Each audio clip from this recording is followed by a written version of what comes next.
إلا ليعبدون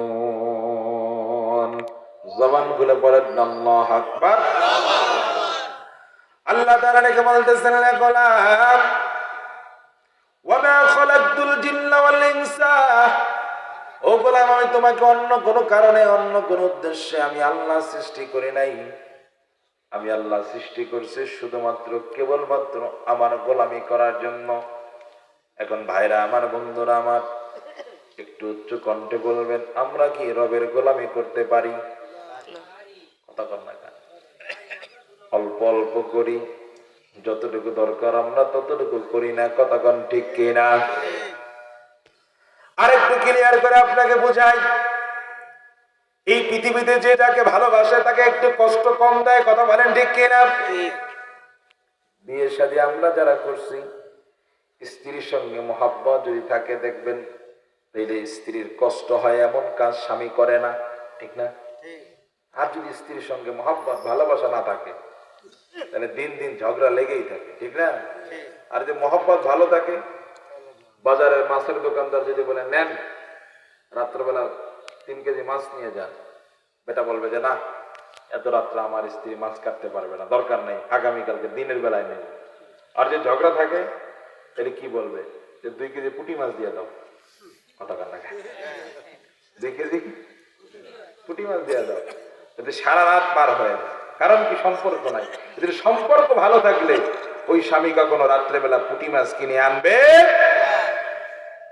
ভাইরা আমার, বন্ধুরা আমার, আল্লাহ আমাদেরকে মায়া করে, ভালোবাসে। কথা কোন ঠিক কিনা?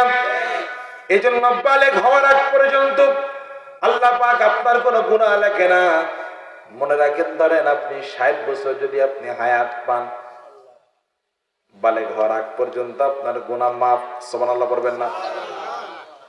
এরপরে আপনার যৌবন আসছে, প্রথম বালেগ ধরলাম, এরপরে বৃদ্ধ, 50 বছর পরে আপনি বিছনায় পড়ে গেছেন, হাঁটতেও পারেন না, চলতেও পারেন না, কথাও বলতে পারেন না, কিছুই করতে পারেন না।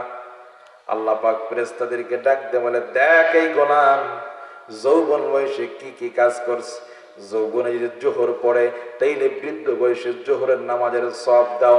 যৌবনে যদি আসর পড়ে বৃদ্ধ বয়সে আসরের নামাজের সওয়াব দাও। যৌবনে যদি তাহাজ্জুদ পড়ে বৃদ্ধ বয়সে তাহাজ্জুদের সওয়াব দাও। যৌবনে যদি দান করে বৃদ্ধ বয়সে দানের সওয়াব দাও।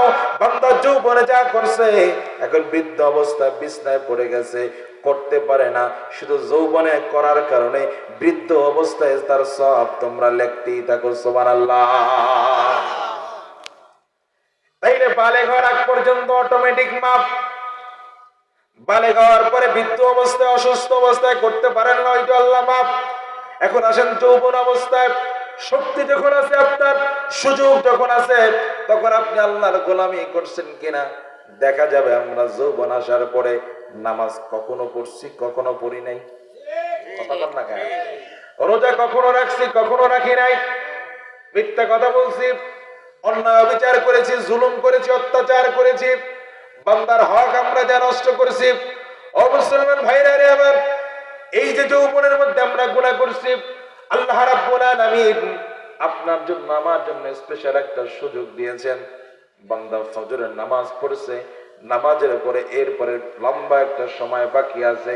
আবার বান্দা যখন জোহরের নামাজ পড়ে, এই ফজর থেকে জোহর পর্যন্ত যা গুনাহ করে জোহরের নামাজ পড়ার সঙ্গে সঙ্গে সমস্ত গুনাহ আমার আল্লাহ মাফ করে দেয়।